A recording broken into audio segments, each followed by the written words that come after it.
रब्बिश्रह ली सदरी वयस्सिर ली अमरी वहलुल उक़दतम मिन लिसानी यफ़क़हू क़ौली। रब्बी अऊज़ु बिका मिन हमाज़ातिश शयातीन व अऊज़ु बिका रब्बी अन यहज़ुरून। बिस्मिल्लाहिर रहमानिर रहीम। তেলাওয়াত করেছিলাম 117 পর্যন্ত। আমরা আবার 16 থেকেই তেলাওয়াত শুরু করছি। ওয়াইয কুলনা লিল মালাইকাতি উসজুদু লি আদম। তার আগে আমরা আগের যে কাহিনী কোরআন প্রসঙ্গে 113 114, মানে এই যে বারবার কোরআন, আমার মানে একজন শিক্ষক আমাকে এরকম বলেছেন, আমার এক গুরু, যে কোরআন শব্দটির মানে হলো নিত্য পাঠ্য, সার্বক্ষণিক পাঠ্য, যা সবসময় কোরআন পড়তেই থাকতে হবে। এবং এই এমন এক আশ্চর্য গ্রন্থ, এটা যারা বাস্তবতা না দেখেছেন তাদেরকে বোঝানো যাবে না। কি আপনি যতই পড়বেন ভালো লাগবে, এক অবাক ব্যাপার। যতবার পড়বেন অতবার মনে হবে নতুন পড়ছেন।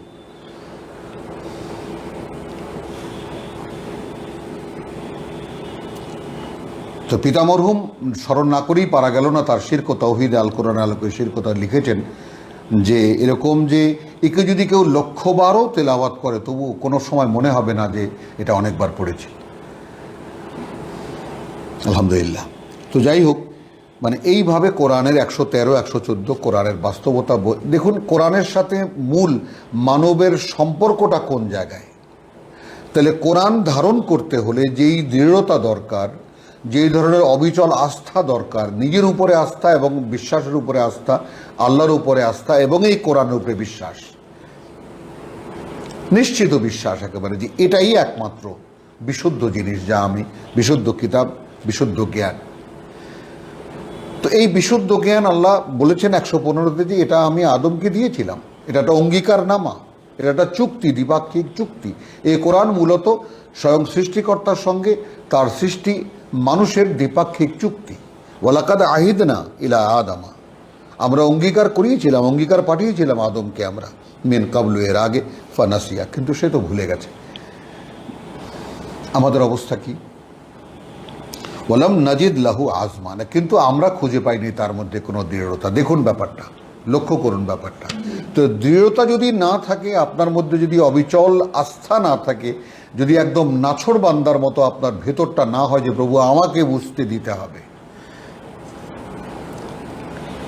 তাহলে এই 113 114 আপনি পড়ে দেখবেন যে আপনার পক্ষে এই কোরআনের ধারে কাছে আসা অসম্ভব না, মাআযাল্লাহ। কারণ কাহিনী পড়লে এবার বুঝতে পারবেন যে ওয়াইজ কুলনা লিল মালাইকাতি, কেন আসতে পারবো না আমরা যদি, মানে সেরকম, যেমন এর আগে যেমন এখানে আমরা দেখেছি, যে আবার সেটাই দেখবো আমরা। ওয়াইজ কুলনা লিল মালাইকাতি উসজুদু লি আদম ফাসাজাদু ইল্লা ইবলিস আবা, যখন বললাম ফেরেশতাদেরকে, কারণ কাহিনী পড়লে এবার বুঝতে পারবেন যে ওয়াইজ কুলনা লিল মালাইকাতি, কেন আসতে পারবো না আমরা যদি, মানে সেরকম, যেমন এর আগে যেমন এখানে আমরা দেখেছি, যে আবার সেটাই দেখবো আমরা। ওয়াইজ কুলনা লিল মালাইকাতি উসজুদু লি আদম ফাসাজাদু ইল্লা ইবলিস আবা, যখন বললাম ফেরেশতাদেরকে সম্মান জানাও আদমকে, এবং তারা সকলেই সম্মান জানালো, কিন্তু ইবলিস জানালো না, অস্বীকার করলো। আমরা এই সম্মান শব্দটিও নিয়েছি আমরা এখান থেকে, যে সেজদা করো আদমকে, এটা তো আমরা আমাদের কাছে একদম, মানে যাকে বলে যে মানে একঘেয়ে হয়ে গেছে ব্যাপারটা। তো আমরা এই সম্মানের ব্যাপারটা আমরা দেখি এখান থেকে নেই, যে আয়াত 65 থেকে নেই, যদি আমরা সূরা মানে বনী ইসরাইল 61 থেকে, ওয়াইজ কুলনা লিল মালাইকাতি উসজুদু লি আদম ফাসাজাদু ইল্লা ইবলিস, এখানেও সেজদা, এখানেও সেজদা, সেজদা করলো ফেরেশতারা, ইবলিস করলো না। ক্বালা আসজুদু, আমি সেজদা করব, লে তাকে, মান খালাকতা তিনা, যাকে তুমি কাদা দিয়ে বানিয়েছো। সেজদা কথাটাই থাকলো। ক্বালা আরাআইতাকা, এবার আল্লাহকে বলছে ইবলিস, তুমিও কি দেখোনি, হাযাল্লাযী, সে, এই কি সে, বা এই কি হতে পারে, কাররামতা আলাইয়া, এই কাররামতা শব্দটি, দেখো না সে কি ইহার যোগ্য যে তুমি তাহাকে আমার উপর শ্রেষ্ঠত্ব দান করিলে। তো কাররামটাকে আমরা নিয়েছি, মুরব্বী লিখেছেন শ্রেষ্ঠত্ব, আর আমরা নিয়েছি সম্মান।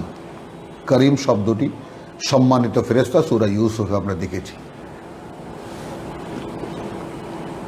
যে একেবারে পরিষ্কার যে মানে একেবারে হাশা লিল্লাহ, যে আমরা শপথ করে মহিলারা চিৎকার করে বলছেন কিছুতেই কোনো মানুষ হতে পারে না, এ এক মানে মহাসম্মানিত এক ফেরেশতা।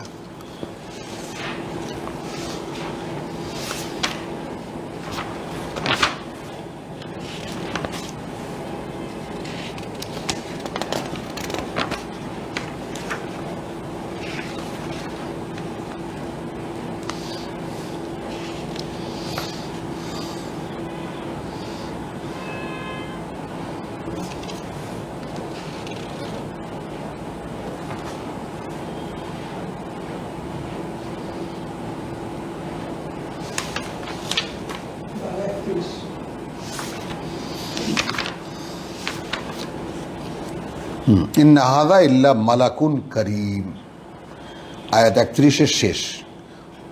ওয়াকুলনা, মহিলারা বলে উঠল হাশা লিল্লাহ, আল্লাহর শপথ, মা হাদা বাশারান, এ আদৌ কোনো মানুষ নয়, ইন হাদা ইল্লা মালাকুন করিম, নয় এ আর কিছুই এক সম্মানিত ফেরেশতা। এখানে সম্মানিত শব্দটি এখানেও আছে বাংলায়, দেখে নিন। তো করিম শব্দটি আমরা এইভাবে নিয়েছি আমরা, যে আমরা একটা মানে বাংলায়ও আমরা একটা প্রিন্সিপাল, যেমন আমাদের মুরব্বীরা ঠিক রাখতে পারেননি অনেক কিছুই, তারা যখন যা পেয়েছেন তাই তারা মানে বোধের সঙ্গে লাগিয়েছেন। আমরা একটা নীতিমালাও তৈরি করার চেষ্টা করছি, যে কোরআন পড়ার ক্ষেত্রে কিছু কিছু শব্দ, যেমন শব্দের বহু ডাইমেনশন আছে, বিভিন্নভাবে বিভিন্ন প্রসঙ্গে এক একটি শব্দকে ব্যবহার করা হয়। তো ফাকুলনা ইয়া আদম ইন্না হাদা আদুওয়ান লা ফাসাজাদু ইল্লা ইবলিস, ইবলিস সিজদা করলো না, আভা, সে অস্বীকার করলো। ফাকুলনা ইয়া আদম, তো অস্বীকার করলো, সেই প্রেক্ষিতে আমরা বললাম হে আদম, ইন্না হাদা আদুওয়ান লাকা ওয়া লিজাওজিকা, এই কিন্তু তোমারও শত্রু, তোমার বউয়েরও শত্রু। ফালা ইউখরিজান্নাকুমা, দেখো কিছুতেই যেন সে বের করতে না পারে তোমাদের জন্য, তোমাদেরকে মিনাল জান্নাতে, এই জান্নাত থেকে, এই সুন্দর আমার সংরক্ষিত অঞ্চল থেকে, ফাত্তাশকা, তাহলে কিন্তু বিপদে পড়ে যাবে। আমি সংরক্ষিত অঞ্চল কেন বলেছি? ইন্না লাকা আল্লাহ তাজুআ ফিহা ওয়ালা তারা, এখানে আছে তোমার জন্য, এখানে আছে তোমার জন্য। দেখুন, কথা হচ্ছে আদম এবং বউয়ের কথাও এখানে এলো, যেটা সূরা বাকারার 35-এ আমরা দেখে এসেছি, যে ওয়াকুলনা ইয়া আদম উসকুন আনতা ওয়া যাওজুকাল জান্নাহ, আনতা ওয়া যাওজুকা, তুমি আর তোমার স্ত্রী। এখানে দেখলাম যে আদুওয়ান লাকা ওয়া লিজাওজিকা। তো ইন্না লাকা আল্লাহ তাজুআ ফিহা ওয়ালা তারা, এখানে আছে তোমার জন্য এই যে এই ব্যবস্থা, যে আল্লাহ, যে না তুমি এখানে ক্ষুধায় কষ্ট পাও, লাতাজুআ ফিহা, ওখানে আমরা দেখে এসেছি যে হাইসু শি'তুমা ফাকুলা মিনহা রাগাদান হাইসু শি'তুমা। তো ওইটারই একটা মানে উল্টো পিঠটা বলা হচ্ছে, যে এখানে তোমার অবস্থান এই যে তুমি ক্ষুধার্ত হও না, তার মানে সবসময় খাদ্য সামনে, যেখান থেকে যা খুশিটা খেতে পারা যাচ্ছে। ওয়ালা তারা, এই জায়গাটা বিশেষভাবে লক্ষণীয়, যে আর না তুমি উলঙ্গ থাকছো। তাই আমরা শিখেছি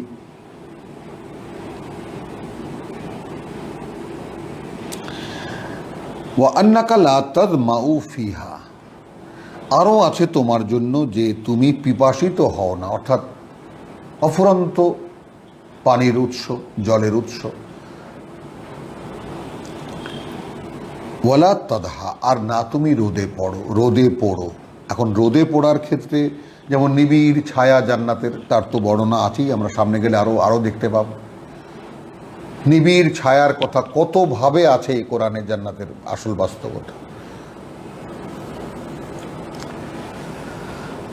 তাহলে চারটা জিনিস এখানে দেখে নিই, ক্ষুধার্ত হও না, পোশাকহীন থাকো না, পিপাসায় কাতর হও না, এবং রোদে পড়ো না। তাদহা, এই চারটি মৌলিক মানে যাকে বলে যে বিষয়, পৃথিবীতে এমন মানুষ বোধহয় খুঁজে পাওয়া যাবে না যে এই চারটি জিনিস একত্রে কারো কাছে অনুপস্থিত।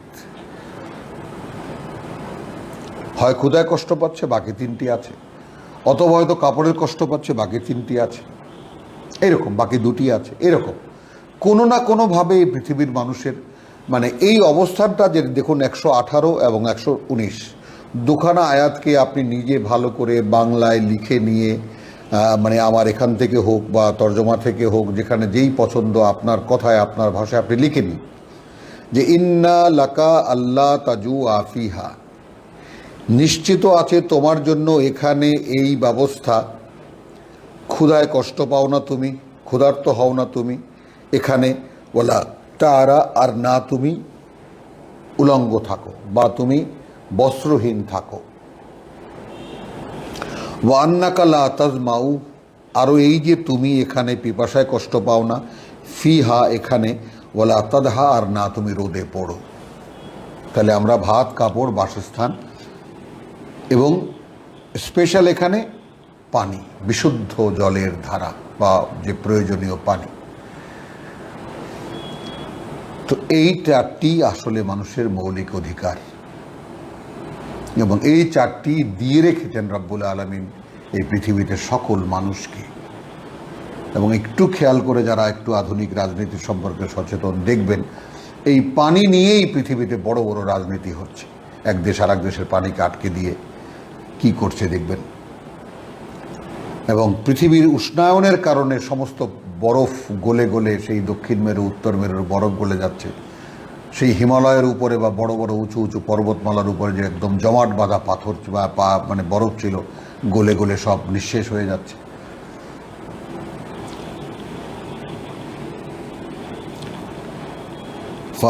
ফাওয়াসওয়াসা ইলাইহি শাইতান, ওখানে ফাআযাল্লাহুমা আশ-শাইতান, আয়াত 36 সূরাতুল বাকারা। আর এখানে ফাওয়াসওয়াসা ইলাইহি শাইতান, তো আযাল্লা মানে সেখান থেকে সরিয়ে দিল যে অবস্থানে তারা ছিল। আর এখানে ওয়াসওয়াসা ইলাইহি, বোঝাতে লাগলো তাদেরকে, ফুসলাতে লাগলো তার প্রতি, বিভিন্ন কথা বলে তাকে কনভিন্স করার চেষ্টা করলো শয়তান। এইখানে আর ইবলিস থাকলো না, এখানে ইন্না হাদা, এখানে শয়তান নামই একেবারে পরিষ্কার করলো। আল্লাহ করলেন, আল্লাহ কালা ইয়া আদম, সে বলল হে আদম, হাল আদুল্লুকা, আমি কি বুঝিয়ে বলবো তোমাকে, আমি কি খবর দেব তোমাকে, আলা শাজারাতিল খুলদ, সেই চিরঞ্জীব হওয়ার বৃক্ষটার ব্যাপারে বলবো, খুলে বলবো তোমাকে। ওয়া মুলকিন লা ইয়াবলা, আর এই যে রাজত্ব তোমার এখন যেখানে যে অবস্থানে আছো, কোনো সমস্যায় পড়বে না, এটা কোনো মানে কোনো সমস্যা, এখানেই তুমি থাকতে পারবে, কোনো ঝামেলায় পড়বে, লা ইয়াবলা, কোনো বালার মধ্যে পড়বে না। তাহলে আয়াত 118, 119 মানুষের মৌলিক চাহিদার যে বা জীবী, অর্থাৎ পরীক্ষার সময় কেউ এরকম বসে না যে আমাকে পরীক্ষা হলে ঢোকার সঙ্গে সঙ্গে মুরগির রোস্ট দিতে হবে, তারপরে ব্রোস্ট দিতে হবে, তারপরে বিরিয়ানি দিতে হবে, কাচ্চি বিরিয়ানি দিতে হবে, পানি লাগবে, পেপসি লাগবে, কেউ চায় না। একটু পিপাসা লাগলে সামান্য জলের আয়োজন যদি থাকে পরীক্ষার হলে হবে, অথবা তাও নাই কোনো কোনো জায়গায়। পরীক্ষার হল 3টা ঘন্টা একেবারে সব বন্ধ, পরীক্ষা দাও। আর আমরা পৃথিবীতে এসেছি, এখানে আল্লাহ তাআলা বলে দিয়েছেন যে ওই জায়গাটার একটা সূত্র আমরা একটু দেখে আছি সূরা বাকারার। সেখানে শয়তান যখন তাকে আয়াত 36 ফাআযাল্লাহুমা, দুজনকেই মানে সেখান থেকে সরিয়ে দিল শয়তান, আনহা, তার ব্যাপারে মানে কনভিন্স করে ফেললো, ভুলিয়ে বা দিল। ফাআখরাজাহুমা, অথবা বের করে ছাড়লো তাদেরকে, মিম্মা কানা ফিহি, সেই অবস্থান থেকে যেখানে তারা ছিল। ওয়াকুলনা, বললাম, তখন বললাম, ইহবিতু বা'দুকুম লিবা'দিন আদুউন, যাও নেমে যাও, তোমরা কিন্তু একে অপরের শত্রু।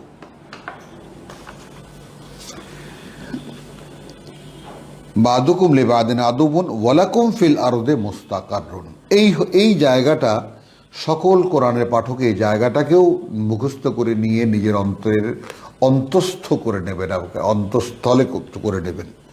ওয়ালাকুম ফিল আরদে মুস্তাকাররুন ওয়া মাতাউন ইলা হিন, তোমাদের জন্য পৃথিবীতে একটা সাময়িক বসবাস এবং তার আয়োজন সেই পর্যন্ত, যে পর্যন্ত যার বসবাস দেওয়া আছে। এই যে মাতাউন ইলাহিন, এই মাতাউনের বর্ণনা আসলো সূরা তহার 18 এবং 19। মাতা কি, অর্থাৎ প্রয়োজন। এখানে কি আছে, সেখানেই জীবনযাপন করিতে হইবে, পৃথিবী থাকিতে হইবে পর্যন্ত তোমাদিওকে থাকিতে হবে, এবং সেখানেই জীবনযাপন করিতে হইবে, অর্থাৎ জীবনযাপনের যা কিছু প্রয়োজন তা সেখানে দেওয়া আছে।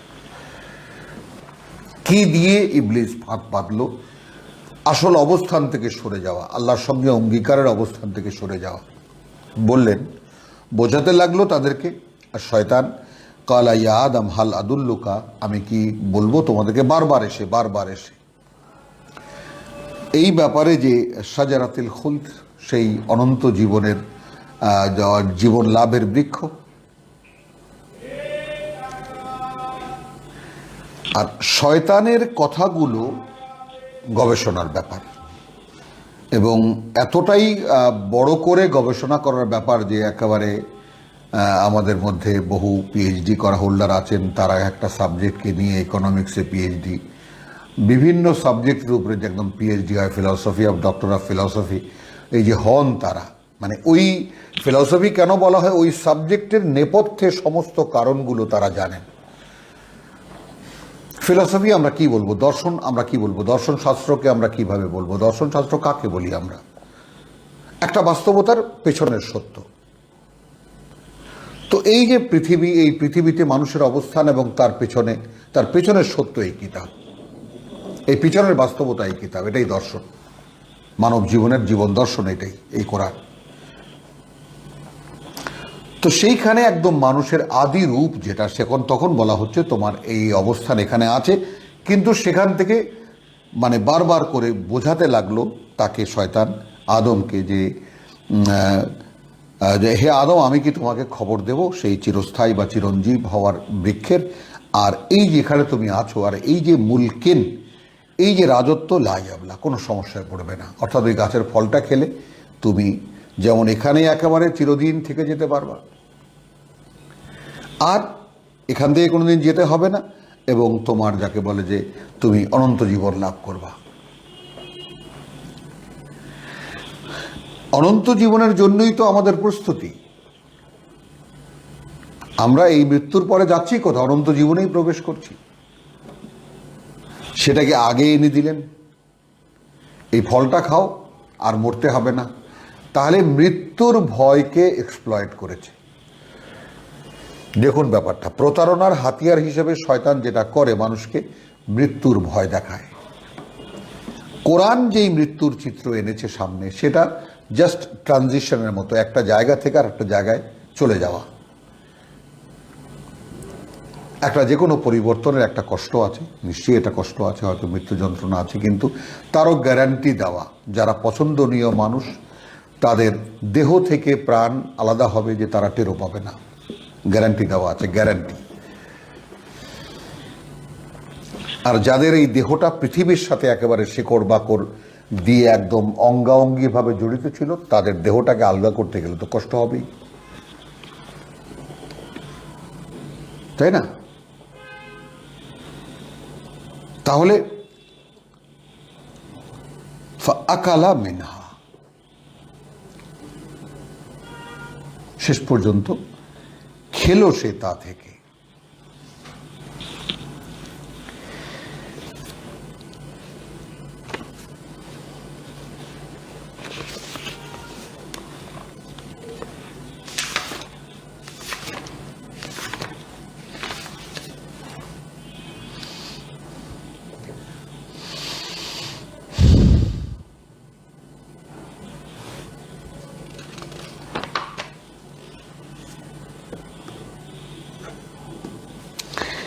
সূরা আরাফের আয়াত 20-20, ফাওয়াসওয়াসা লাহুমুশ শাইতান, এখানেও আছে ফাওয়াসওয়াসা ইলাইহিশ শাইতান, আর এখানে দুজনকে।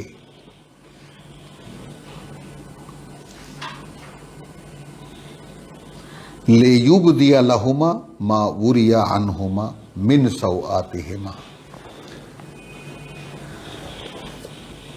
যেন উন্মোচন করে তাদের কাছে যা গোপন ছিল তাদের কাছে, আনহুমা তাদের কাছে, মিন সাওআতিহিমা তাদের মধ্যে যে মানে গোপন যে ইয়াগুলো আছে, যা তাদের মধ্যে যে যাকে বলে যে কি বলবো, পাপ প্রবণতা যেটা আছে সেটার কোনো সূচনা তো এ পর্যন্ত হয়নি। তো আমরা বলবো যে সেইটার উন্মোচন করলো তাদের কাছে। ওয়াকালা মা নাহা কুমা রাব্বু কুমা আন হাযিহি শাজারা, যেহেতু আমরা আগে পড়ে গেছি এই জন্যই আমরা এটাকে এখানে আবার ফিরে আসলাম, এই কারণে যে এখানে কি কি কথা আমরা পড়ে গেছি। এবং বলল যে নিষেধ করেননি তোমাদেরকে তোমাদের প্রতিপালক এই গাছটি সম্পর্কে ইল্লা আর কোনো কারণে আনতাকুনা মালাকাইনে, তোমরা দুজন হয়ে না যাও ফেরেশতা। আমাদেরকে খুব গভীরভাবে ঠান্ডা মাথায় লিখে নিয়ে ক্রস করে করে দেখে নিয়ে পার্থক্যটা নির্ণয় করতে হবে। এখানে বলছে যে মা নাহা কুমা রাব্বু কুমা, নিষেধ করেননি তোমাদের দুজনকে তোমাদের প্রতিপালক এই বৃক্ষটি সম্পর্কে ইল্লা, তা শুধু এই কারণে আনতাকুনা মালাকাইনে, যে তোমরা দুজনেই ফেরেশতা হয়ে যাবে, আও তাকুনা মিনাল খালিদিন, অথবা হয়ে যাবে তাদের অন্তর্ভুক্ত বা তাদের মধ্যে যারা অনন্ত জীবনের অধিকারী। দুটো হলো, ফেরেশতা হয়ে যাবা, অনন্ত জীবনের অধিকারী হবা। ওয়াক্কাসামাহুমা, এবং আল্লাহর নামে শপথ করে বলল সে, ইন্নী লাকুমা লামিনান নাসিহিন, এই আমি কিন্তু তোমাদের একেবারে হিতাকাঙ্ক্ষী, তোমাদের ভালো চাই বলেই আমি তোমাদেরকে এই সমস্ত কথা বলছি। ভাবুন, ফাদাল্লাহুমা বিগুরুরিন, এবং সে শেষ পর্যন্ত মানে ক্রমান্বয়ে বা ক্রমে ক্রমে দাল্লাহুমা বিগুরুরিন, তার প্রতারণার ফাঁদে তাদেরকে ফেলেই দিল। ফালাম্মা যাকা শাজারা, অতঃপর যখন তারা আস্বাদন করলো সেই বৃক্ষের, বাদাত লাহুমা সাওআতুহুমা, খুলে গেল তাদের কাছে, উন্মোচন হলো তাদের কাছে, সূচনা হলো তাদের কাছে তাদের মধ্যে যে মন্দ প্রবণতা। এইভাবে আমরা তর্জমা করতে চাই। এরপরেই প্রথম নিদর্শন হলো ন্যাংটা হয়ে যাওয়া। আল্লাহ তাআলার যে দেওয়া যে পোশাক ছিল লা তারা 118 সূরাত, সেটা রব্বুল আলামিন খুলে নিয়েই দিলেন, পোশাকের মুখাপেক্ষী করে দিলেন। দেখুন, এবং তখন জান্নাতের পাতা হলো অবলম্বন, সেখান থেকে জোড়া দিয়ে দিয়ে মানে যাকে বলে যে পড়ে নিতে লাগলেন নিজেদের উপরে, খুলে নিয়েছেন সেখান থেকে। তাহলে এখানে কিন্তু চারটি জিনিস মনে রাখবেন। একটা হলো তোমরা ফেরেশতা হয়ে যাবা, প্রথম কথা। দ্বিতীয়ত তোমরা চিরঞ্জীব হয়ে যাবা, এবং তৃতীয়ত কসম খেয়ে বলল। সূরা তাহায় কি ছিল, কি আছে, ফাওয়াসওয়াসা ইলাইহি শাইতান ক্বালা ইয়া আদম হাল আদুল্লুকা শাজারাতাল খুলদ, এটা আমরা দেখেছি সূরা আরাফে। ওয়া মুলকিন লা ইয়াবলা, এটাও দেখেছি। ফাআকালা মিনহা ফাবাদাত লাহুমা সাওআতুহুমা ওয়া তাফিকা ইয়াকসিফানি আলাইহিমা মিন ওয়ারাকিল জান্নাহ, এবং জোড়া দিয়ে দিয়ে লাগাতে লাগলো তাদের উপরে জান্নাতের পাতা থেকে। ওয়া আসা আদামু রাব্বাহু ফাগাওয়া, কার্যত ওয়াওয়ের মানে করবো এখানে কার্যত অবাধ্যতা করলো আদম তার প্রতিপালকের।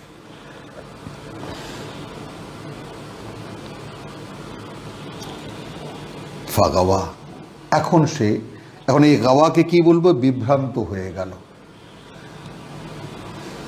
অর্থাৎ বিভ্রান্ত মানে কি, মানে এখন সে জানে না তাকে কি করতে হবে। বিভ্রান্ত কাকে বলবেন আপনি, কাকে বলবো আমরা? ফাগাওয়া, সে হারিয়ে গেল তার সব কিছু। একসময় সে জানতো সে কোত্থেকে এসেছে, কি করবে, কোথায় যাবে, সব কিছু তার কাছে ছিল। এখন সে কিছুই জানে না, হারিয়ে গেল সব। যেমন আমাদের পৃথিবীর অধিকাংশ মানুষ জানে না এই জীবনের মানেটা কি, এবং এই জীবনের উপরে কোথায় সে যাচ্ছে।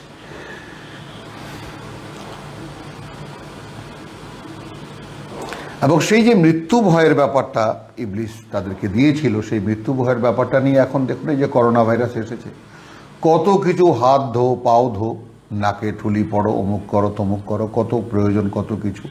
ভ্যাকসিন আসছে, একজন বলছে আসছে, একজন বলে আসবে, একজন বলে 90%, একজন 95%। মানুষ আশায় বসে আছে, এর মধ্যে কত লোক মরে ভূত হয়ে যাবে, খবরও থাকবে না। কিন্তু ওই যে মানুষের নাকের সামনে মূল্য ঝুলিয়ে দিয়েছে, ভ্যাকসিন তো আসছে, ভয়ের কি আছে?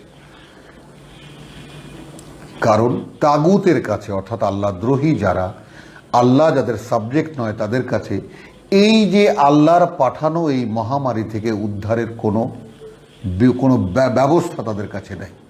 এই জন্য ভাই, নাক আটকাও, মুখ আটকাও, হাত ধো, পাও ধো, একটা ব্যবস্থাপত্র লিখে দিল, মানুষ তাই নিয়েই ধেই করে নাচতেছে। এই তো বিকল্প পথ। কোনো একজন মানুষ একটু নিরিবিলি যদি ভেবে দেখেন যে এই যে ঠুলি পড়া বা এই যে মাস্ক বলি আমরা কথাটা, এটা নিয়ে পশ্চিমবাংলার একজন মানুষ খুব, উনি মাস্ককে ঠুলি বলেন কেন, এটা খুব রাগের জন্য উনি আমার কোরআন পড়া শুনবেন না। আমি খুব কটাক্ষ করেই ব্যাপারটা বলি, কারণ আমি চেতনাগতভাবে আদৌ বিশ্বাস করি না যে এই ধরনের কোনো ঠুনকো জিনিস। কত ঠুলি পড়া মানুষকে দেখলাম করোনায় আক্রান্ত হয়ে ভুগে, একদম সেই শুরু থেকে নিয়ে এই ঠুলি মুলি পড়া, হাত ধোয়া টোয়া সব করেছে, কিন্তু সেই আক্রান্ত হয়েছে করোনায় এবং 1.5-2 মাস ভুগে তারপর এখন দাঁড়িয়েছে। যাই হোক, আমি কাউকে নিষেধ করছি না, কনভিন্স করছি না, কিন্তু বলছি দৃষ্টিভঙ্গির কথাটা বলছি। আপনি যদি আল্লাহর গজব হিসাবে দেখেন, তাহলে আপনি আল্লাহমুখী হবেন, প্রভু আমাকে রক্ষা করো। আর যদি আপনি দুনিয়ার একজন বাসিন্দা হন, তাহলে দুনিয়ার মানুষ আপনাকে যে সাজেশন দেয়, তাই আপনার কাছে মনে হবে বাঁচার একমাত্র উপায়। এই কারণে যে আপনি মৃত্যুকে ভয় পান। আর বিশ্বাসী যারা, তারা মৃত্যুকে ভয় পায় না, তারা বরং মৃত্যু তাদের কাছে কাঙ্ক্ষিত জিনিস। কবে আসবে, কবে দেখা হবে আল্লাহর সাথে, কবে এই জীবনটাকে অতিক্রম করে দিয়ে আমি আমার অনন্ত জীবনে প্রবেশ করব। আকুল, মানে এমন একটা আকুলতা তাদের মধ্যে কাজ করে যে তারা সব কিছুকে ছাপিয়ে এই জীবনকে তারা অতিক্রম করে নিজেই নিজের জীবন থেকে উঠে আসে। তখন আর জীবনের প্রয়োজন, জীবনের কোনো প্রতারণা, এই পৃথিবীর কোনো হাসি আনন্দ, কোনো কিছুই তাদেরকে স্পর্শ করতে পারে না। কারণ একটা মানুষ, যেমন দেখুন একটা ছেলে, বা যদি আমরা, আমাদের সন্তানরাও আছে এবং আমরাও একসময় ছোট ছিলাম, স্কুলে পড়েছি, কলেজে পড়েছি, স্বপ্ন দেখেছি আমাদের মধ্যে কত, আমি ডাক্তার হব, আমি ইঞ্জিনিয়ার হব, আমি নাসায় যাব, আমি মহাকাশের ভ্রমণকারী হব, কত রকমের স্বপ্ন। আচ্ছা, কেউ যদি স্বপ্ন দেখে যে আমি অদৃশ্য জীবনটা সম্পর্কে জানব, খুব দোষ করবে কি? আমি স্বয়ং সৃষ্টিকর্তা হিসাবে যদি আল্লাহকে বিশ্বাস করি, তাহলে তার দেওয়া একখানা পাঠ্য আছে, আমি সেই পাঠ্য বইখানা পড়ে দেখব এর মধ্যে কি আছে। খুব একটা ভুল করবে কি সে? অথচ দেখুন আপনি কিভাবে বেড়া দেওয়া হয়েছে, কোরআন পড়লে বিভ্রান্ত হয়ে যাওয়া, খবরদার ওটা বুঝতে যাবা না। এমনি পড়ো, সওয়াব অক্ষরে অক্ষরে যত পড়তে পারো সওয়াবের বস্তা বানাও, খবরদার বুঝতে যাবা না। ভাবুন, ধর্মীয় অনুশাসন এইটা আমাদের, তাহলে বিভ্রান্ত হয়ে যাবা। কোত্থেকে? তোমার ধর্ম থেকে। তার মানে যেই ধর্মে আল্লাহ নাই, যেই ধর্মে কিতাব নাই, সেইটা আবার কেমন করে আল্লাহর ধর্ম হয়? তারা কেমন করে আল্লাহ বিশ্বাসী হয়? কোন ফাঁদের মধ্যে পড়ে আছি আমরা, বলুন? এবং বাস্তবতা কি? আমরা আসলে কেউ আল্লাহকে বিশ্বাস করি না। দৃশ্যমান ব্যাপারটা দেখুন, কেমন করে আপনি বুঝবেন এই সমস্ত কথা সত্য? আপনি দেখবেন যে আপনি মৃত্যুকে ভয় পাচ্ছেন। আর বিশ্বাসী কোনোদিন মৃত্যুকে ভয় পায় না। এটা কোরআনের কথা, আমার কথা নয়। তাহলে আকালা মিনহা ফাবাদাত লাহুমা সাওআতুহুমা ওয়া তাফিকা ইয়াকসিফানি আলাইহিমা মিন ওয়ারাকিল জান্নাহ ওয়া আসা আদামু রাব্বাহু ফাগাওয়া। এইভাবে অবাধ্যতা করলো আদম তার প্রতিপালককে, তার সৃষ্টিকর্তা প্রতিপালককে, তাই সে বিভ্রান্ত হয়ে গেল, পথহারা হয়ে গেল। তার মানে একটি মানুষের ঠিকানা ছিল, সব কিছুই ছিল, এখন কিছুই নেই তার। সুম্মা ইজতাবাহু, তাহলে ভুলের পরিণতিটা দেখানো হলো। এই জায়গাটা আমরা সূরা বাকারা থেকে দেখব, যেহেতু ওই জায়গাটায় আরো ঘনিষ্ঠ করে আমাদেরকে দেখিয়েছেন রব্বুল আলামিন এই জন্য। তাহলে ওই জায়গাটার সূরা বাকারার চিত্রটা হলো 36-এ কি যে ওয়াকুলনা এহবেতু বাদুকুম লিবাদিন আদুব্বুন, এখন তোমরা কিন্তু একে অপরের শত্রু, এমত অবস্থায় এখান থেকে নেমে যাও। তোমাদের জন্য পৃথিবীতে একটা সাময়িক বসবাস আছে, তার জন্য যা জীবিকা প্রয়োজন তা দেওয়া আছে। ফাতালাক্কা আদামু মিন রাব্বিহি কালিমাতিন,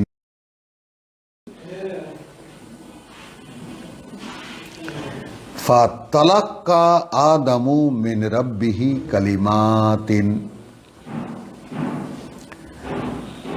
তখন নিক্ষিপ্ত পেল, অর্থাৎ যখন পৃথিবীতে পাঠিয়ে দেওয়া হলো, পৃথিবীতে এসে এখন নিক্ষিপ্ত পেল আদম তার প্রতিপালকের পক্ষ থেকে কিছু কথা। তর্জমায় আমরা একমত নই, এই জন্য যে একালের গবেষণা এই ব্যাপারটা রাখতে পারে না। শিখেছি এই তর্জমা পড়েই, তখন আদম তাহার খোদার নিকট হইতে কয়েকটি বাক্য শিখিয়া লইল। আমরা এই তর্জমার সঙ্গে এখন দেখুন, আপনি আরবিতে দেখুন, আরবি টারবি আমরা দেখে, ফাতালাক্কা আদম, নিক্ষিপ্ত পেল, এলকা পেল আদম মিন রাব্বিহি, তার প্রতিপালকের কাছ থেকে। মানে এখন তো আর সেই প্রত্যক্ষ যোগাযোগ শিখে নেবে কোথা থেকে? যোগাযোগ তো নেই এখন তার সাথে, সে তাকে তো নামিয়ে দেওয়া হয়েছে। এখন ওহি হচ্ছে, এলকা হচ্ছে এখন। তো নিক্ষিপ্ত পেল আদম তার প্রতিপালকের পক্ষ থেকে কিছু কথা। ফাতাবা আলাইহি, এখানে যেমন আছে যে তাহার খোদা তাহার এই তওবা কবুল করিলেন, তওবা করিল, শিখিয়া লইয়া তওবা করিল, এবং তাহার খোদা তাহার এই তওবা কবুল করিলেন। না, আমরা এর সাথে একমত নই। আরবিতে লেখা আছে ফাতালাক্কা আদামু মির রাব্বিহি কালিমাতিন, যে তখন নিক্ষিপ্ত পেল আদম তার প্রতিপালকের পক্ষ থেকে। কারণ এখন তার ওই যে এখানে যেমন সামনে ইন্না হাদা আদুউন লাকা ওয়া লিজাওজিকা এলো সামনের প্রেক্ষিত একেবারে, সে তো এখন নেই। হেবেতু, নেমে যাও এখান থেকে, অবস্থা কি? তোমরা কিন্তু একে অপরের শত্রু, অর্থাৎ ইবলিস বা শয়তান এবং মানুষ। এমত অবস্থায় ফাতালাক্কা আদামু মির রাব্বিহি কালিমাতিন ফাতাবা আলাইহি, মানে যে সূত্রটি হারিয়ে গিয়েছিল এখানে, ফাআওয়াসা আদামু রাব্বাহু ফাগাওয়া, এবং অবাধ্যতা করলো আদম তার প্রতিপালকের, এবং সে ভ্রষ্ট হয়ে গেল, দিশাহীন হয়ে গেল, পথহারা হয়ে গেল। এখানে তার বাস্তবতা দেখুন, এর বহু আগে নাজিল হওয়া সূরা তহা।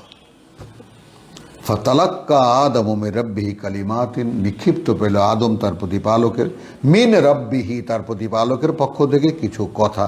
ফাতাবা আলাইহি, ফিরে এলো সে তার উপরে, সূত্র পেল সে। এইভাবে ক্রস করে করে ব্যাপারগুলো যদি দেখা যায় তাহলে বাস্তবতার সামনে আসে। ফাগাওয়া, ফাআওয়াসা আদামু রাব্বাহু ফাগাওয়া,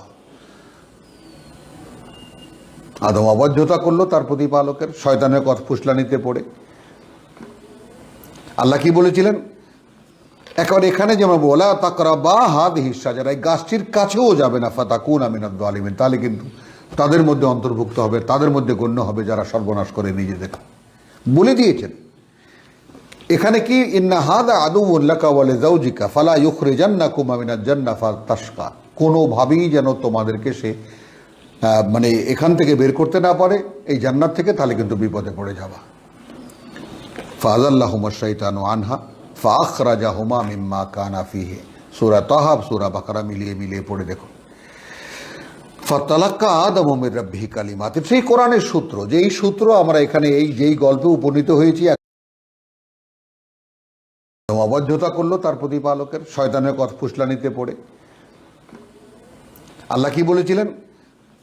এখন এখানে যেমন ওয়ালা তাকরাবা হাযিহি শাজারা, এই গাছটির কাছেও যাবে না, ফাতাকুনা মিনাদ যালিমিন, তাহলে কিন্তু তাদের মধ্যে অন্তর্ভুক্ত হবে, তাদের মধ্যে গণ্য হবে যারা সর্বনাশ করে নিজেদের। বলে দিয়েছেন এখানে কি, ইন্না হাযা আদুউন লাকা ওয়া লিজাওজিকা ফালা ইউখরিজান্নাকুমা মিনাজ জান্নাহ ফাতাশকা, কোনোভাবেই যেন তোমাদেরকে সে মানে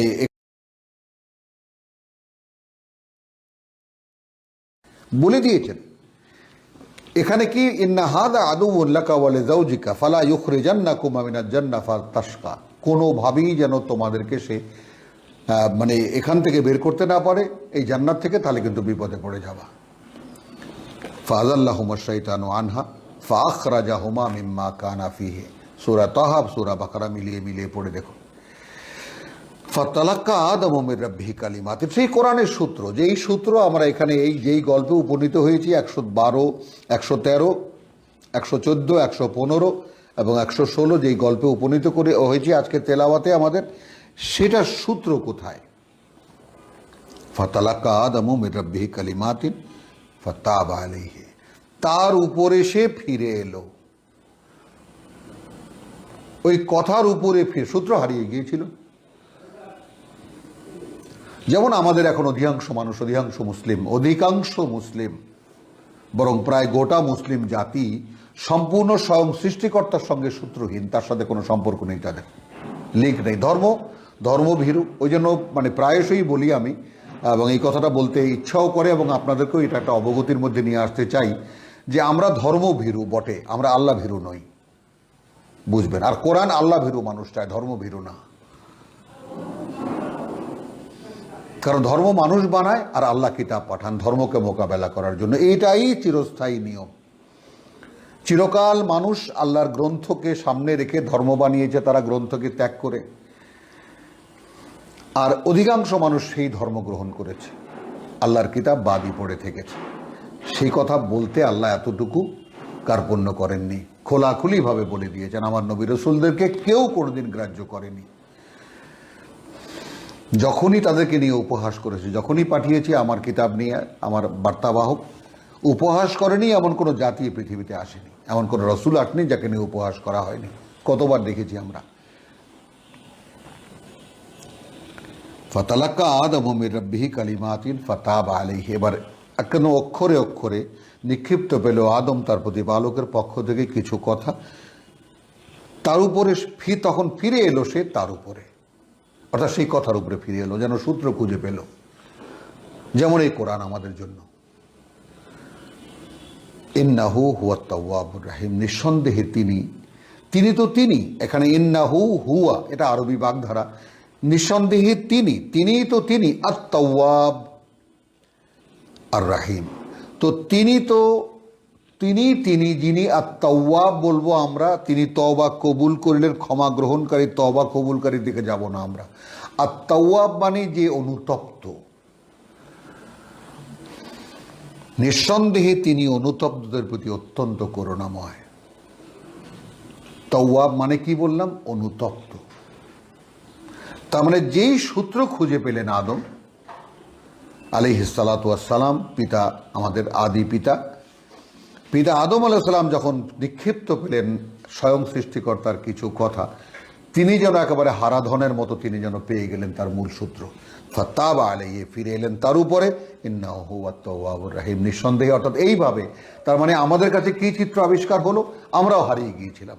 আর যদি মুসলিম জাতি, গোটা মুসলিম জাতি এখন একসাথে এসে আল্লাহর এই কিতাবকে আঁকড়ে ধরে, আবার তারা পথ পেয়ে যাবে, আর বিশ্বের শ্রেষ্ঠ জাতি হিসেবে পরিণত হতে পারবে।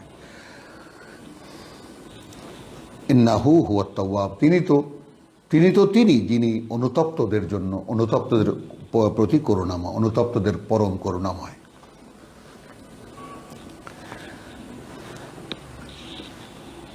তাহলে এখানে আমরা এই প্রসঙ্গটা আপনারা দেখে নেবেন। আর মানে একেবারে সূরা 35 থেকে নিয়ে সূরা বাকারার আয়াত 39 পর্যন্ত আমরা এদিকে এগোই সূরা তাহায়। তো 121-এ কি বলা হলো যে ফাআকালা মিনহা ফাবাদাত লাহুমা সাওআতুহুমা, তারা এইভাবে ফুসলাবার পরে খেলো তারা তা থেকে, এবং খুলে গেল তাদের কাছে তাদের মন্দ প্রবণতা। ওয়াত্তাফিকা ইয়াকসিফানে আলাইহিমা মিন ওয়ারাকিল জান্নাহ, এবং এই ওয়ারাকিল জান্নার ব্যাপারটা আমরা মনে করি যে একে অপরকে যৌনাঙ্গ দেখাবার জন্য এই কাপড় খুলে গেল, এদিকেই আমাদের চোখ। কিন্তু আসলে মানে প্রথম সূচনা হলো যে তার মধ্যে যে মন্দ ইচ্ছাটা, মন্দ ফালহামাহা ফুজুরাহা ওয়া তাকওয়াহা, সেখানে না গিয়ে আমি আগে এখানে যাব না। মানে মানুষের মধ্যে তার মন্দ ইচ্ছা এবং ভালো ইচ্ছা, এবং মন্দ ইচ্ছাকে দমন করে সেখানে ভালোকে, মানে ভালোকে যাকে বলে যে বাড়িয়ে তোলা বা ভালোকে যাকে বলে যে বিকশিত করা, সেটা মানুষের পক্ষেই সম্ভব, মানুষ সেটা পারে। একজন মানুষ মন্দ চর্চা করতে করতে একেবারে মন্দ হয়ে যায়, একজন মানুষ ভালো চর্চা করতে করতে উত্তম মানুষে পরিণত হয়। দৃশ্যমান ব্যাপার এটা।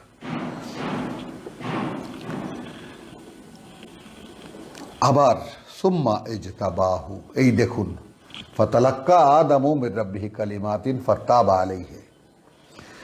আবার তাকে তিনি মনোনীত করলেন, রব্বুহু তার প্রতিপালক, ফাত্তাবা আলাইহি দেখুন, ওয়াহাদা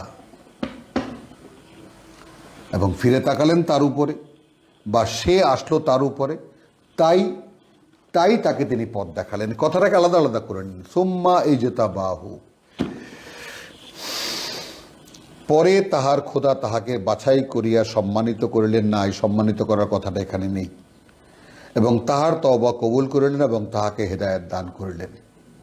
তিনটি কথা এখানে এই রূপে আছে। আমরা কি দেখব? সুম্মা ইজতাবাহু। এর আগের আয়াতে দেখেছি অবাধ্যতা করলো আদম, তাই সে বিভ্রান্ত হয়ে গেল। তারপর আবার তাকে এই বিভ্রান্ত অবস্থা থেকে মনোনীত করলেন, to show him the guidance. খেয়াল করুন, তাহলে আকুলতাটা তার মধ্যে ছিল, অনুতাপ তার মধ্যে ছিল। সেই কথাটা দেখুন, সুম্মা ইজতাবাহু, তারপর আবার তাকে তিনি মনোনীত করলেন, রাব্বুহু তার প্রতিপালক, কেন? ফাত্তাবা আলাইহি। এখন আবার যে মনোনয়ন হলো, এখানে যদি তর্জমা এইভাবে করি, অতঃপর সেও ফিরে এলো তার উপরে, অর্থাৎ তার মনোনয়নে ফিরে এলো, ফাত্তাবা আলাইহি ওয়াহাদা, এবং তাই তিনি তাকে পথ দেখালেন। তাহলে সুম্মা ইজতাবাহু, আবার তিনি তাকে মনোনীত করলেন, ইজতাবাহু রব্বুহু। যদি এটা না, এই রব্বুহু না আসতো, তাহলে আমরা একসাথে গেঁথে দিতাম সব কথা। অতঃপর তাকে আবার তিনি মনোনীত করলেন, অতঃপর মনোনীত করলেন তাকে তার প্রতিপালক, আবার মনোনীত করলেন তাকে তার প্রতিপালক, তাকে ফাতাবা আলাইহি, এবং সে তার প্রতি তিনি কি করুণার দৃষ্টি ফিরে তাকালেন, এবং এইটা তাবা আলাইহি, এবং তার প্রতি তিনি করুণার দৃষ্টি ফিরে তাকালেন, ফেরালেন এবং তাকে পথ দেখালেন। এভাবেও হতে পারে, কিন্তু আমরা বলতে চাই ফাত্তাবা আলাইহি, ঠিক সূরা বাকারার সূত্র ধরে, আমরা কোনো নিজস্ব উদ্ভাবন নয়। ফাতালাক্কা আদামু মির রাব্বিহি কালিমাতিন ফাত্তাবা আলাইহি। এখানে আদম মনোনয়ন পেলেন, আবার তাকে বিভ্রান্ত হয়ে গিয়েছিলেন, মনোনীত আবার সুম্মা আবার ইজতাবাহু, মনোনীত করলেন তাকে তার প্রতিপালক, রাব্বাহু ফাতাবা আলাইহি। এই মনোনয়ন মানেই ফাতালাক্কা আদমু মির রাব্বিহি কালিমাতিন। সুবহানাল্লাহ বিহামদিহি সুবহানাল্লাহ। মানে বিষয়টা একটু গভীরে যদি যাওয়া যায়, তবেই আনন্দটা পাওয়া যায় যে রব্বুল আলামিন বুঝতে দিয়েছেন, এই জন্য তখন কৃতজ্ঞতায় অন্তরটা ঝুঁকে আসে। 113 এবং 114 মূল রহস্য যেটা বলেছি, যে কোরআনের মানে ফিলসফি, একেবারে মূল ফিলসফি এই জায়গাটায়, মূল সূত্র এই জায়গাটায়, যে উচ্চে ঊর্ধ্বে প্রকৃত মালিকের অবস্থান। অতএব কোরআন নিয়ে কোনো তাড়াহুড়া করবে না, তার আগে পর্যন্ত আন ইউকদা ইলাইকা ওয়াহয়ুহু, যে তোমার কাছে পৌঁছে দেওয়া হয় তার মূল বোধ। তার মানে পড়া একটা, তার ওয়াহি একটা। তাহলে আপনিও এই ওয়াহির অধিকারী হতে পারেন। খেয়াল করুন, অর্থাৎ তাহলে ওয়াহি কি দাঁড়ালো? ওয়াহি বোধ, তাই না? এই পাঠের কোনো মূল্য নেই যদি তার বোধ, মানে এই পাঠ একটা অবলম্বন আমাদের কাছে, তাই না? যেমন কত সহজ করে দিয়েছেন রব্বুল আলামিন। মুহাম্মদ রাসূলুল্লাহ সাল্লাল্লাহু আলাইহি সাল্লামের কাছে জিবরাইল আমিন আসতেন, তিনি আল্লাহ যা বলেছেন তা তার অন্তরে দিয়ে যেতেন, এবং তিনি তা ব্যক্ত করতেন তার আশেপাশে যারা ছিল তাদের কাছে, এবং আল্লাহ বলছেন যে তুমি সবর করো, আমি তোমাকে বুঝিয়ে দেবো ব্যাপারটা। যা বুঝতেন না তা তিনি বুঝিয়ে দিতেন তাকে পরে। এটা দেখে এসেছি সূরা বনী ইসরাঈলে, দেখে এসেছি, এবং আরও অন্যান্য সূরায় আমরা দেখে এসেছি। এখানে কি দেখলাম?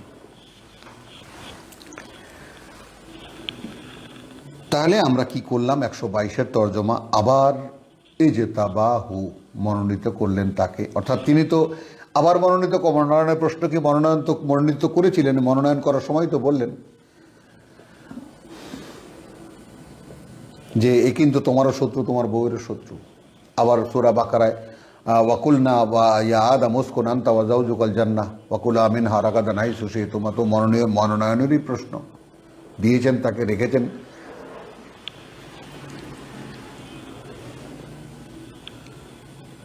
সুম্মা আজতাবাহু, তারপর আবার মনোনীত করলেন তাকে, তার প্রতিপালক।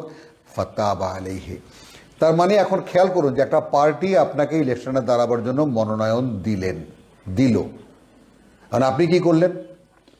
তার উপরে সেই মনোনয়ন নিয়েই আপনি গ্রামে চলে গেলেন যে ভাই আমি দেখো, আমি আমার লিঙ্ক, এখন আমি এই পার্টির একজন লোক, I am belongs to that party.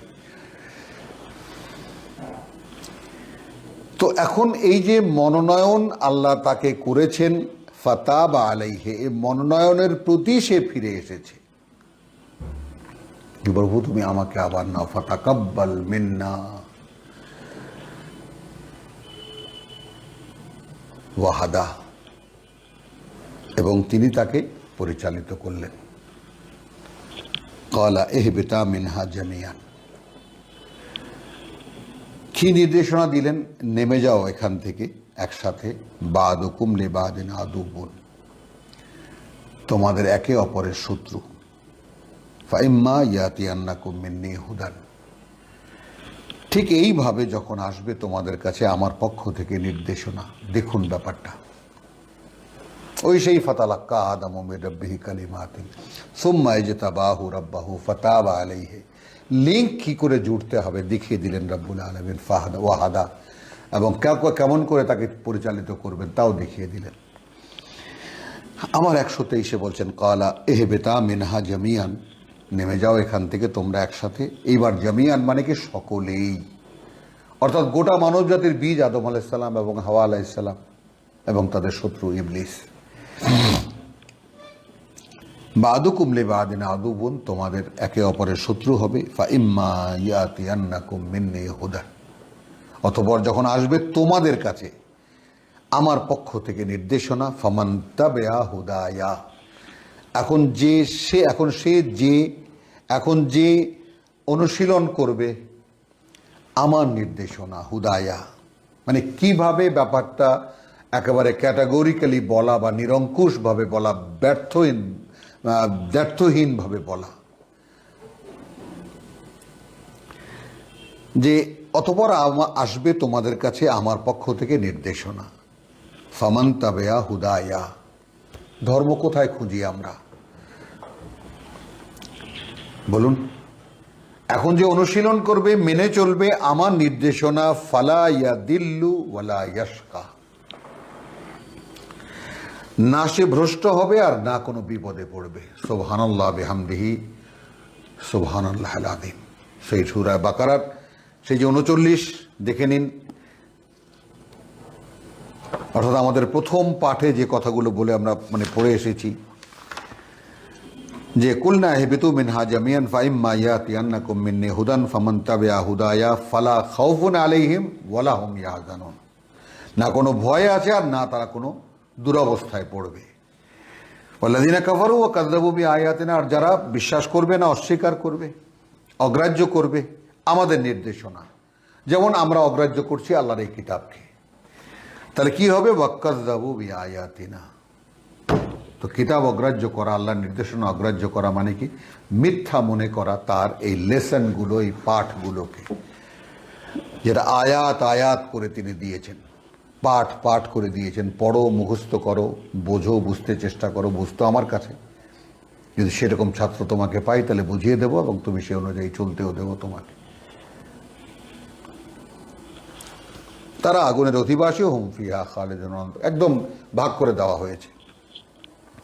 আর এখানে তার আদি রূপ বলা হয়েছে ফামান তাবিআ হুদায়া হুদায়া, এখন যে মেনে চলবে আমার নির্দেশনা, ফালা ইয়াদিল্লু ওয়ালা ইয়াশকা, তাহলে সে না ভ্রষ্ট হবে আর না কোনো বিপদে পড়বে। ওয়ামান আরাদা আন যিকরি মাআযাল্লাহ, আর যে মুখ ফেরানো থাকবে আমার পাঠ্য বই থেকে, আমার দেওয়া পাঠ্য থেকে, যিকরি আমার দেওয়া পাঠ্য থেকে, ফাইন্না লাহু মাঈশাতান দানকা, তাহলে তার জন্য এই পৃথিবীর জীবনটা হবে অত্যন্ত কষ্টকর।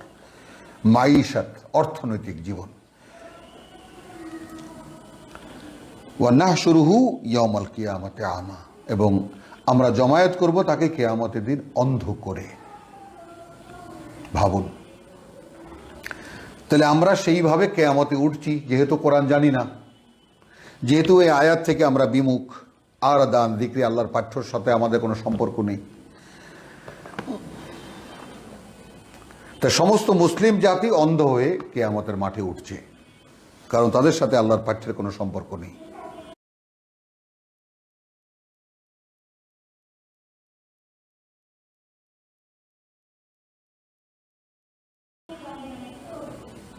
তাদের কত অলিয়া উলিয়া আছে, লিখে দেওয়ার জন্য ধর্মবেত্তা আছে, মাযহাবের রচয়িতা আছে, কত গল্প গুজব আছে, সেগুলো যার কোনো বাস্তবতা কেউ খুঁজে দেখতে পারেনি, খুঁজে বার করতে পারে। ইমাম আবু হানিফা, আমরা হানাফি মতাবলম্বী, কিন্তু একেবারে খুব মানে তাৎক্ষণিকভাবেই যে হানাফি মাযহাব হিসাবে যা কিছু বলা হয় তা তার ছাত্র ইমাম আবু হানিফাকে যে খলিফা প্রধান বিচারপতি হওয়ার প্রস্তাব দিয়েছিলেন এবং তিনি তা মেনে নেননি, তাই তাকে স্লো পয়জন দিয়ে মেরে ফেলা হয়েছে। তারই ছাত্র পরে সেই খলিফা বা তার পরবর্তী খলিফার প্রধান বিচারপতি হয়েছেন, এবং তার লেখা বইগুলোই আমাদের কাছে হানাফি মাযহাবের উৎস, এবং তারও অথেন্টিসিটি সম্পর্কে কোনো গ্যারান্টি নেই। ইমাম মোহাম্মদ, যাই হোক, এইগুলো আমাদের কাছে মহাপবিত্র গ্রন্থ, মহামান্য গ্রন্থ, আল্লাহর কিতাব নয়, ভাবা যায়?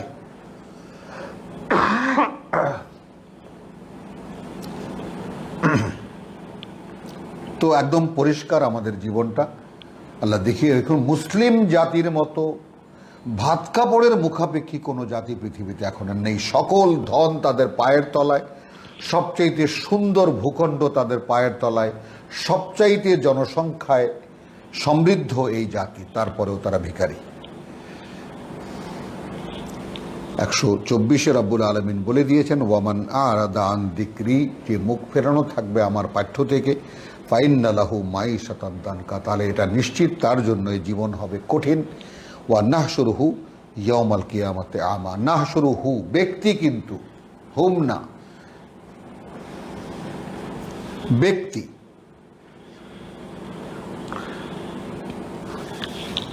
তাহলে মনে রাখবেন যে ব্যক্তিকে রাব্বুল আলামিন উদ্দেশ্য করে কথা বলছেন।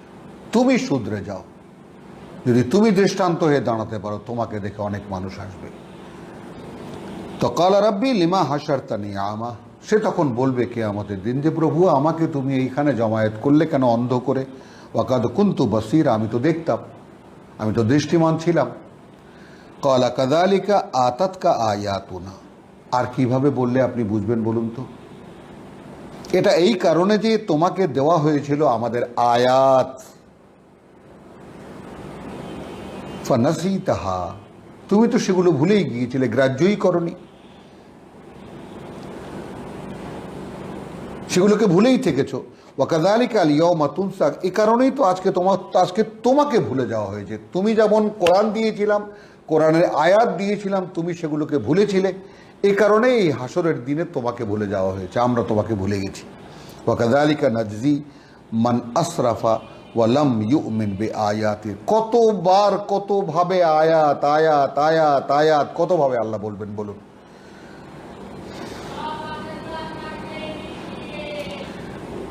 তো আলহামদুলিল্লাহ, এই পর্যায়ে আমরা দুখানা আয়াত মানে রেখেই প্রসঙ্গে আমরা কালা ওয়াকাযালিকা আতাতকা আয়াতুনা ফানাসিতাহা, আমরা আমাদের আয়াত তোমাকে দেওয়া হয়েছিল, তুমি তা ভুলে গিয়েছিলে। ওয়াকাযালিকা আল ইয়াউমা তুনসা, এবং এই কারণেই আজকে তোমাকে ভুলে যাওয়া হয়েছে। আলহামদুলিল্লাহ। রব্বানা আমান্না বিমা আনজালতা ওয়াত্তাবা'না রাসূল ফাকতুবনা মা'আশ শাহিদিন ওয়া মা আলাইনা ইল্লাল বালাগ।